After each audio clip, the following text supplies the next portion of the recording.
Language is crucial to understanding societies. It's crucial to recognising the ecological, social, political and economic conditions in which we live. We use language to frame problems, formulate solutions, to negotiate and communicate political and economic pitfalls. Language is interaction that can accelerate action. But language is also performance, and performances can be used to distract from inaction, to avoid action, or postpone action, as much as to accelerate it. And language is what we focus on in this second series of our Language and Power podcast. Hi, Tom. Hi there, Michael. How are you? I'm all right, thanks. So, another interesting topic today, I think. We're kind of still on Ukraine, which we spoke about in episode 1. But this time it's about sanctions and the relationship between governments and reporting football. I mean, I say it's kind of about Ukraine because one of the things that's happened in Britain is that the UK government has started to sanction individuals over their connections with Putin and the Russian government. One of those individuals is Roman Abramovic, who is the owner of Chelsea Football Club, or who has been the owner of Chelsea Football Club, since 2003, and now as we record, there's a situation where, because of these sanctions, Chelsea Football Club can't sell tickets. Is that right? Can't sell tickets, can't profit from football activities at the moment, and so there's a move to have the ownership of that football club transferred to somebody else, either by selling it or transferring it. We're not quite clear what that is. But I think what we're interested in is the reporting of this particular individual, Roman Abramovich, and compare that and contrast that with the reporting of the Glazers at Manchester United. Am I getting that right? Yeah, well, but certainly to see with how foreign ownership is considered of football clubs. I think it comes back to one of the points that came up in the general talk about in the episode we did on Ukraine earlier, and this use of oligarchs to refer to Russian billionaires, but billionaires to refer to wealthy American people in particular, and the different implications of that. And so obviously this has come up in the news with the whole football business and the sanctions, and particularly Abramovich. But it's been a long-standing issue in the UK and in particular English football. What foreign ownership of football clubs and whether it should be allowed and how beneficial it is, and also foreign players is not such an issue now, but it was certainly a big issue. And every now and then, particularly when England aren't doing very well, it comes up. Is it because we haven't got enough English players playing on a wet Wednesday in Preston and stuff like that? But and so it brings up this question about when's money good money and when's money dirty money. That oligarch millionaire thing again.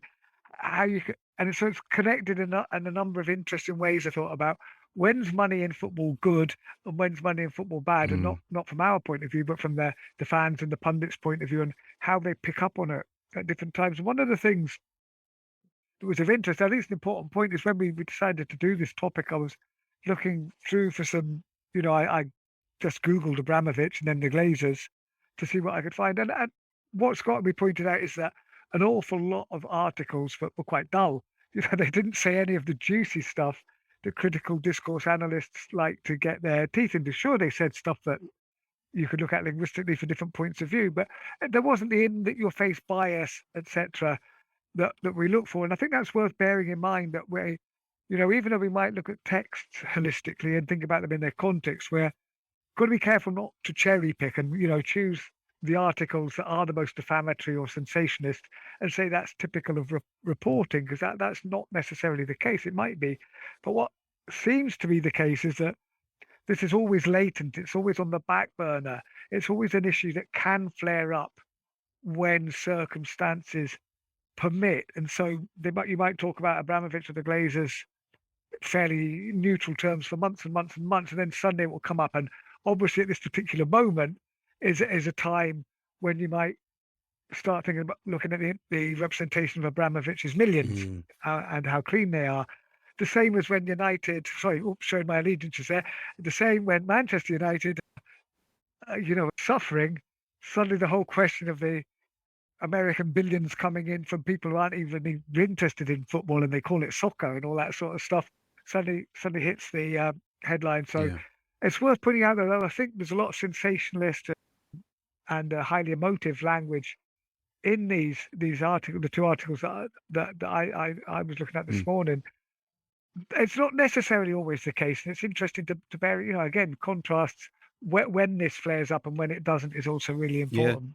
Well, shall we have a look at those? I mean, so there's this. Is there a difference in the two articles? They're both from the Mirror, the Daily Mirror newspaper, which is a tabloid newspaper, tabloid daily national newspaper in Britain. I think there might be different editions for various nations, for England and Scotland and so on. But Scotland has the Daily Record, which is a sister paper, so it's not like some of the other papers where you've got the Scottish Sun and the Scottish Daily Mail. It's the Daily Record, which is a sister paper. The Mirror doesn't appear in Scotland, but it's the same content across the two papers. Okay, and we've got. So there's a difference. So we've got two articles, one from very recently, which is about Roman Abramovich. This is from the sports section. And we've also got one about the Glazers at Manchester United to see if is there a difference in the way that they are represented from about a year ago. And then I think there's another question which we might come on to, I'd be interested in, which is about just the question of football club ownership anyway, as and how that's taken for granted, I guess. So first one, shall we look at Abramovich first? Yeah, okay, so this is from the 15th of March, so just 3 days ago. Headline, Roman Abramovich's private jet lands in Russia as Chelsea owner seen at airport. So it's from the sports page. It's the online version, but it comes under the sports page, so it's still, on the back pages of the traditional UK paper.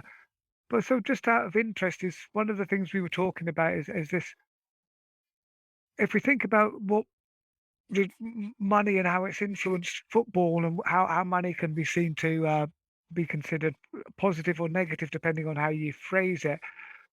But there's always been this suspicion of maybe preempting stuff that you're thinking of talking about later, Michael. But when foreign money comes in, it's unfair, and it gives one team an unfair advantage over another, particularly foreign money. Not always foreign money, but I think that just adds to the sense of injustice felt by other football clubs, and it just makes me think.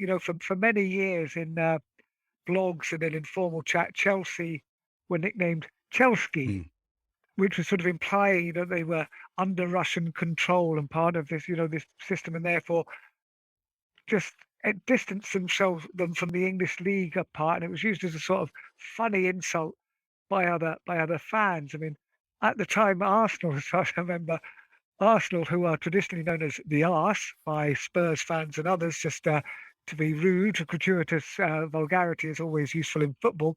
But when they were under Arsene Wenger, famous French manager, they were known as Lars, as if arse were the French word for arse, which it clearly isn't. But so this play whenever there's foreign owners involved, but somehow the Arsenal one was, I think, a lot more friendly and just sort of mocking of Arsenal, whereas the Chelsea one was sort of had these undertones that they're not. There's something not quite right about Chelsea in terms of the English football league, particularly as Chelsea had been very much second order team. And I'm saying this for the particular benefit of my colleague Gerard O'Grady, who's a big Chelsea fan. But until Abramovich came along, Chelsea were going nowhere fast. They were mid-table, occasional relegation fodder, and then suddenly they've had 20 years of unparalleled success.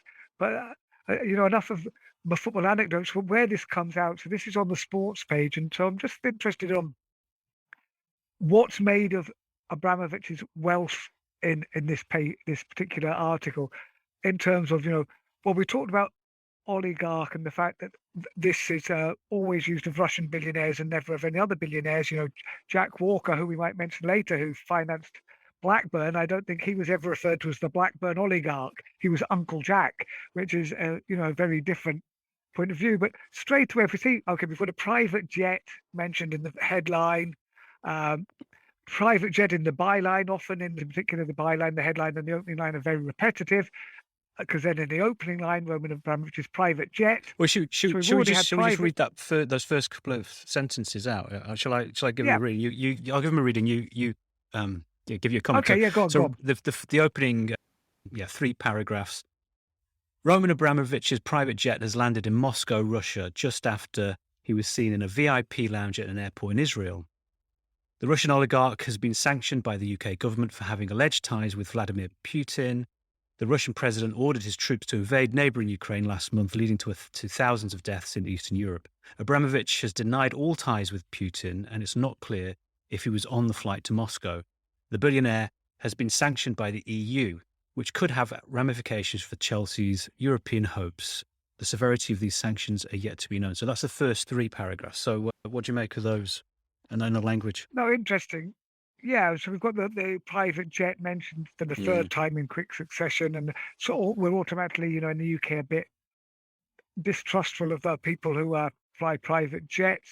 But then straight away, the Russian oligarch. That second mention, he's Roman Abramovich, and then the Russian oligarch, and straight away categorized. He's an oligarch. He's Russian. We're a bit suspicious of the money now, saying, he's wielding power that he maybe shouldn't. It's a bit of a despotic image related into Russia. Straight away then a mention of the situation in Ukraine, and the Russian president ordered his troops. So Abramovich's millions are now becoming associated with the Putin regime and the situation in Ukraine. I've just found something really interesting. Sorry to interrupt there, but I was just thinking, what exactly do we mean by an oligarch? And I'm just going to do something that I always advise people not to do, which is look it up in a dictionary.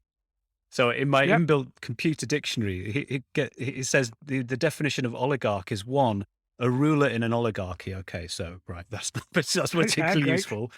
Number 2, especially in Russia, it says. Especially in Russia, a very rich business leader with a great deal of political influence. Right, and that's so. I wonder how that modern that definition is, because I certainly always think of oligarchs as being Eastern European and possibly Russian, as if these, as we mentioned before, as if these are the only countries where billionaires have influence. Yeah. No, interesting. So even then, the Russian oligarch. But I think, that's one of the reasons why looking at a dictionary isn't always useful, because it's taken its meaning from how it's being used. They're taking their definition for how contemporary people tend to use the word oligarch. So we're not getting past the kind of contemporary use. So it's not getting us out of to a kind of etymology. How we got there. Yeah, you need a historical corpus. Yeah. But I'm sure, as we mentioned before, if you did a corpus search, it'd be interesting to see what other words collocate or regularly go with the phrase oligarch. But I imagine something maybe we should do for another episode. Yeah. Interesting is his alleged ties with Vladimir Putin. So they're leaving alleged in for legal reasons, but they're straight away associating him with Putin, and then before mentioning the invade neighboring Ukraine. But then straight away the next line, Abramovich has denied his ties. Then you get the billionaire. So we've the reference to the money again, the private jet, the oligarch, which suggests both wealth and influence, and the billionaire could have ramifications for Chelsea's European hopes. By this stage, if you're not a Chelsea fan, you're not feeling a lot of sympathy. No, that's true. That's true. You're right about the trappings of wealth. The private jet, and this is something. I mean, I'm just going to go and speculate. It seems to me that a lot of the reporting of Abramovich ever since he took over at Chelsea was about the trappings. And we always hear about the yachts and the mansions and the estates and the businesses. There's a lot, always an emphasis on what then he owns or has owned. So that's an interesting one. And you're right. So all of this, for a reader who's not a fan of Chelsea, you're already. Now, why is that? Why do we feel that, Tom? Why is this? What is it about our cultural background, our sensibilities, that we don't like people who've got these trappings of wealth? I think, to an extent, obviously it's not totally true at all, but ostentatious wealth people have always been a bit suspicious of it, or it's easy to make it appear unattractive. Let's put it that way, rather than trying to work out what the national psyche is on the basis of my own psyche. But there's always ostentatious wealth has always been presented in the press and on the television as something laughable, something distrustworthy, something showy, something that suggests that the owner of all this wealth is having to make up for deficiencies elsewhere. That's the sort of common Yeah. representation I think we Yeah. get of it in the UK, that you're not supposed to show off your It's wealth. really, that's really interesting. And I just want to drop something else in. When we were thinking about doing this, as I was telling you before we started recording, I looked back at some early articles from back in the early 2000s when Abramovic took over or bought Chelsea Football Club. And there's one from the Sunday Times in 2003, and there's a quote. It's a big Sunday Times magazine splash, and the headline is tomorrow. Tomorrow, the Tsar of SW6, right? So they're calling the Tsar of SW6, which is the postcode for which Chelsea Football Club is situated in London. But there's a quote there from Abramovich, and it says this: "The thing I like about England is that in Russia, if you are rich, it is looked upon badly, but here it's okay." So he's got a different view to what we're just saying. That's And he's giving that as a reason for why he wants to move to England, get involved in English cultural heritage. That's interesting, isn't it? And it shows we should always be careful about putting forward our own views and opinions as if they were general.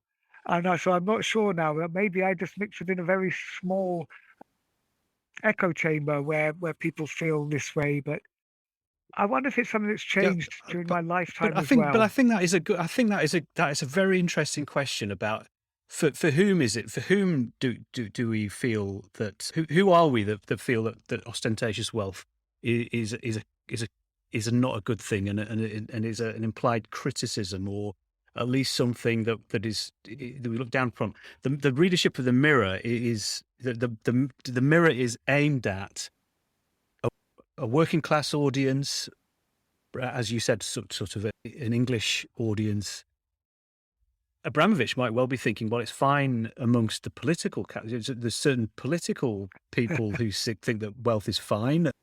That's one of the questions, isn't it? But yes, and who is the echo chamber Yeah, he mixes yeah, with yeah. when he's over here in Belgravia or on his yachts or I'm falling into the Yeah. trap now by talking about this. The people he mixes with.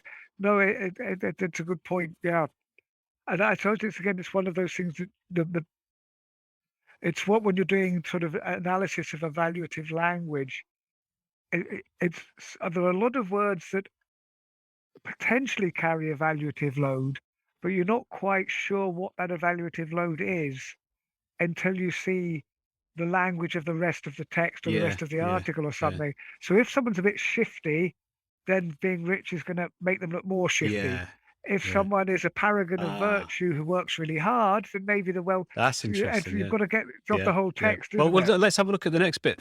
Are we all right to go on to the next bit? Yeah. Yeah, So of according course. to Reuters, Abramovich is not planning on meeting with Putin in Moscow. His jet was also spotted taking off from Istanbul, Turkey, in recent days. A spokesman for Abramovich declined Reuters' request to comment. But then this is an interesting part. Abramovich was seen wearing jeans, a puffer jacket, scuffed boots, and a face mask at Ben Gurion International Airport in Lod, near Tel Aviv, Israel, on Monday evening. Israeli Foreign Minister has already said the country will not be a route to bypass sanctions imposed on Russia by the United States and other Western countries.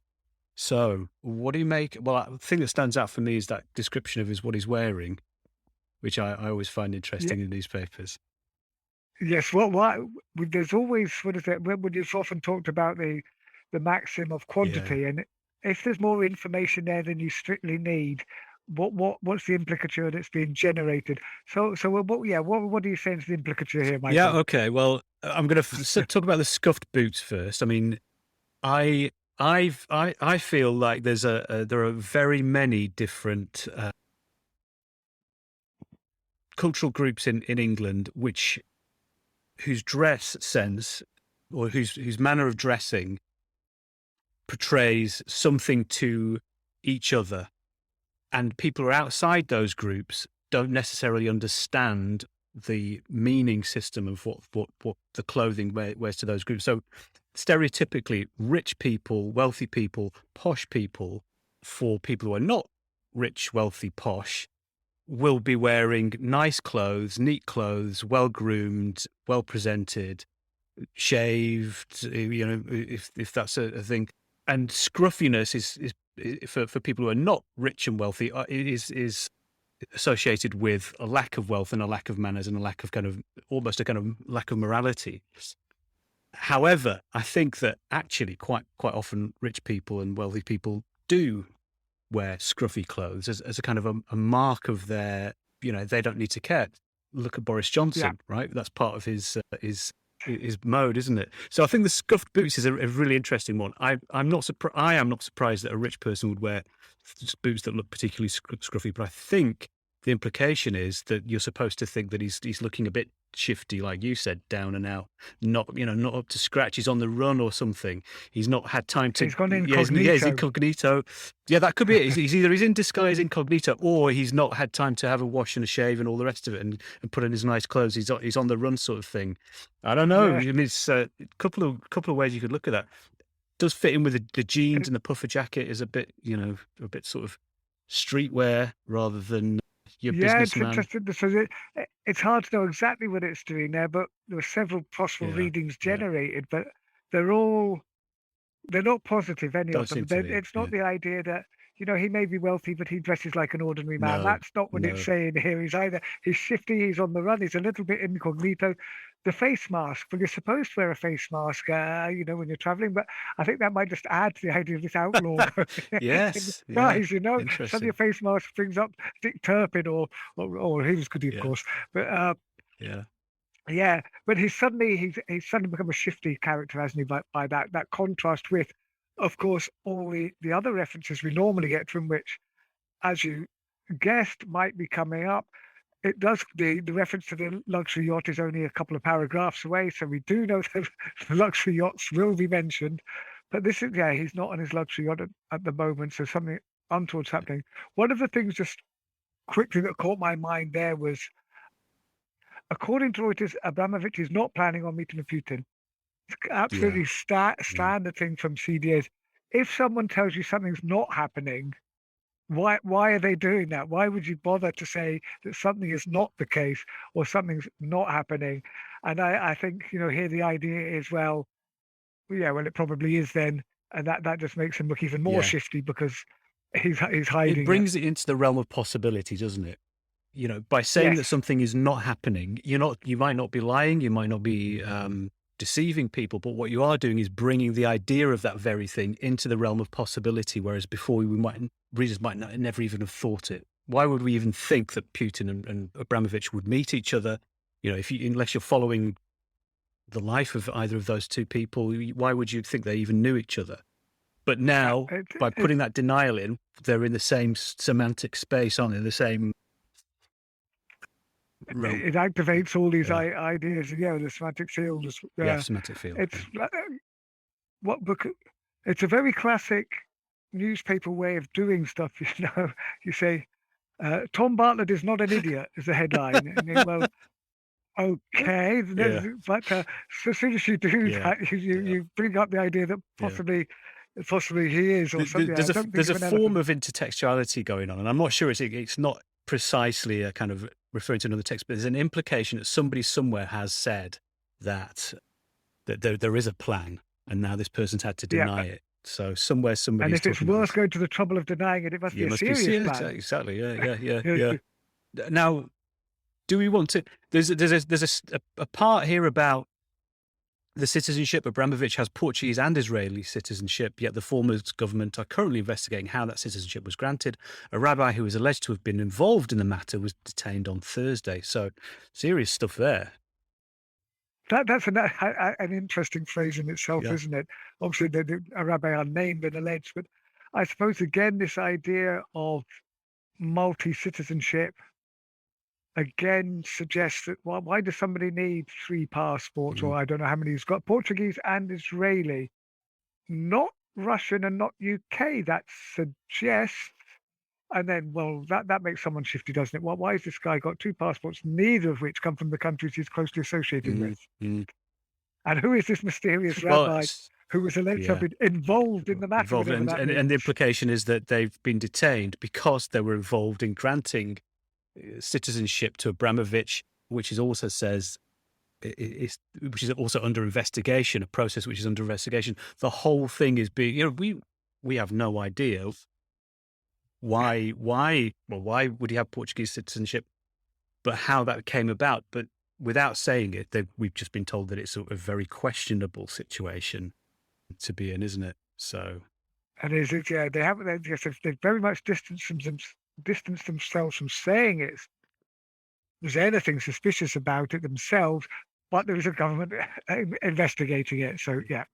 That leaving, it's like Alfred Hitchcock, isn't it, who famously, when he was trying to create an atmosphere of fear in his films, rather than showing the evil character or the threat, it was looming in the background. So that left it up to the viewer's own imagination to work out exactly what the frightening thing was. And this is something similar happening on a lesser scale here. There's this investigation going on. You can imagine what the heck you like. We're just going to leave you free rein there, which serves a double purpose, because it means the Daily Mirror doesn't need to say very much and therefore can avoid libel action. But at the same time, it allows us to run away with our imagination. Yeah. It goes on. It's believed that Abramovich met with former German Chancellor Gerhard Schröder in Moscow on Thursday evening to find a way to stop the war. Schröder is said to have sat down with Putin shortly after that meeting, although it is unconfirmed. Now, this is an article in the sports page. We're talking about former leaders of Germany meeting billionaires and then going on to meetings with Putin. But so that's a strange diversion. It is. It's a very short diversion. It's really not what you expect in the middle of this talk. And then, because that's only 3 lines. Then the next paragraph is multiple properties belonging to Russian oligarchs again. And the fact that it looks like Abramovich is on his way back to Russia because they've been tracking his yacht. So it's all James Bond now, isn't it? The secret tracking of Russian yachts and billionaire Russian oligarchs heading back to Moscow. But so this thing, which obviously trying to stop the war, is a good thing. But what's it doing? Is it trying to suggest that, is this just, again, by saying he's trying to stop the war, is somehow implicating him in the very fact that the war is going on? That's just, I mean, it's a strange one. I'm the previous line or two is saying where Abramovich has denied any connection with Putin, and that's the crucial thing, isn't it? He's been sanctioned because of an alleged connection with Putin, and he's denied that he's got any connection. And this little vignette, this little story here, makes a connection, or a very tentative. Abramovich met Schröder, and Schröder then met Putin. And so there's a very short distance between Abramovich and Putin, according to this. So I wonder if that's trying to speak to that denial of a connection here, but it's all very cloak and dagger, isn't it? Yeah, sure. I guess I think so. You're right. So it's what could be a good thing is, as you say, suggesting that he has got these links to Putin, has got power, which is something he's expressly denied. So again, it's something that's potentially positive turned potentially very negative. Yeah. But then it does go on to, as you predicted, multiple properties, according to Russian oligarchs, including yachts, have been seized by European authorities in recent days, although ship tracking data showed Abramovich's $600 million yacht Solaris was in operation off the coast of Albania on Tuesday morning, with the status awaiting orders. Fantastic, isn't it? So it's not just a luxury yacht now, it's a $600 million yacht. I mean, and then around £429 million. That's a lot of money. It is a lot of money, this is a man who's got a lot of money. Yeah. And we've got, it's not just, this yacht isn't sitting there or, I don't know what you do, it's sitting at anchor or cruising or whatever yachts normally do. It's in operation as though it's a military vessel, Yes. Military vessels go in operation, are they, around the coast of Albania, and that it's awaiting orders. It's awaiting orders. You said in scare You quotes. said it was like James Bond, and it's just like that, isn't it? There's very much a Bond villain sense to this, which is very Yeah, interesting. but that awaiting orders does sound very military, does it? And you're right, I hadn't thought about the in operation. It's not just working, it's in operation, which has a different feel to it. And on its own, you wouldn't say necessarily that that word carried much weight, but with awaiting orders and that order has been removed. Uh, I don't know if we talked about the idea of prosody, semantic Mm, prosody, a term from music, if it is across the whole text, these certain emotional pictures and images coming up, they all strengthen each other, and sort of neutral language can pick up negative vibes from the rest of the language. And you see there's a saturation here of militaristic style yeah, language, as well yeah. as this idea of wealth and questioning about, by implication, how this wealth was achieved. Anything So then we've worth got the last doing? one. As a result of the UK government's sanctions on Abramovich, Chelsea are currently operating under a special license, stopping them from selling tickets and merchandise, as well as limiting their match day expenditure.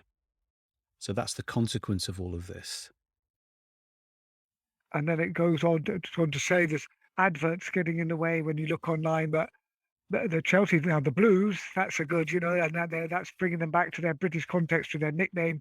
The Blues negotiating the terms. They've got to play games behind closed doors, and Abramovich is planning on selling Chelsea, and it believes a number of consortiums are interested in completing a deal. Now, this will be interesting to see how the members of these consortia are referred to. I know that Lord Coe is involved in one of the consortiums. I just wonder if they'll start referring to him as British oligarch Lord Coe. Yeah. Unlikely is my prediction, but and that's the point, isn't it? That's the point we're making, is that there's a particular discourse around this individual, which doesn't apply, isn't applied to some of the other rich and wealthy owners of other clubs, and the question is why is that? Okay, well, thanks, Tom. We'll have to come back to the Glazers another time, because we're up to our 30-ish minutes for episode. But I think actually we've got quite a lot to say in that. So see you next time. See you.